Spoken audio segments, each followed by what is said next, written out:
kay gamay. Sarap, baliw.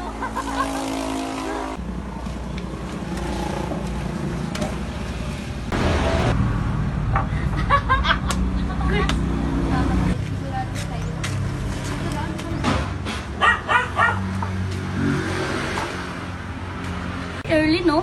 Alas 3 na madaling araw. Sino bang matinong babae maglalakad na may dalang bag? Anong meron? Yun na nga, Hana, sir. Nakita ko rin yun. Parang may tinatakasan. Alam mo na. At sa tricycle pa ni Jiki sumakay, kilala ko ang ingin ng makina ni Jiki. Hindi ako magkakamali.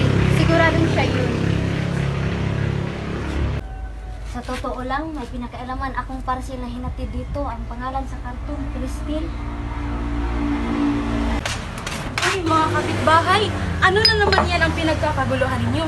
Hala, si Cristel daw? Nagtanan daw yun? Nagtanan? Kanino? Wala naman tayong alam na ibang syota niya, di ba? Hindi. Ang sabi ng tita ko, hindi daw sila kasal ng jowa niya. Naku, baka yung perang pinaghirapan niya naubos kaya tumakas.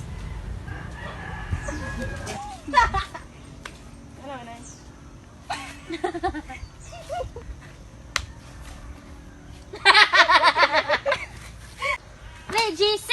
Pakiayos naman yung kuryente sa poste kasi ang dilim dito. Sige pre, Jiki. Pero alam mo ba, si Cristel ang pinagkakaguluhan ng mga babae. Alam mo, di ba? Kayong nakakaalam, ikaw GC, bilang tanod, may nakita ka bang nakakaalarma? Hindi ko na alam yan, Shelo. Nagbabantay lang ako ng kalsada, hindi ng mga personal na lakad. Pero sa totoo, nakita ko siya. Nakita mo? Saan nagpunta? Saan papunta? Hindi ko alam kung saan papunta. Pero may nakita akong maleta at hawak na tiket niya. Parang biyaheng malayo talaga. Ako na magsasabi, hinatid ko siya. Tapos, binigyan niya ako ng malaking tape, hinatid ko siya sa terminal ng bus. Sa terminal? Hindi sa bahay ng jowa? Bakit may bag? Baka naman umuwi sa probinsya o may emergency lang sa pamilya. Dito na nga. Christine! Andito ka pala? Akala namin nagtago ka na. Salamat sa pag-alala nyo, pero mas masakit yung kwento nyo nagtala na kuwat. Naku, Cristel, sabi ni Jiki nagpahatid ka daw sa terminal?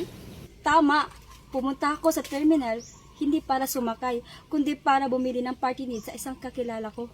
Pero Cristel, ang bag, ang pag-alis mo ng madaling araw, ano ba yun? Ang bag, Erlyn, ay puno ng malalaking damit na ipapadala ko sa probinsya. Hindi ako makaalis ng umaga dahil mainit at baka masira yung mga gamit. Damit? Akala ko personal effect mo na. Hindi, nagtago ako dahil gusto ko bigyan ng sorpresa ang mama ko. Kaya nag-check-in ako sa bayan para doon ihanda ang aking sorpresa. Hala, kaya ka pala humingi sa akin ng tulong sa paggawa ng mga palamuti. Yan kasi, ang bilis niyong gumawa ng mga kwentong kutsero.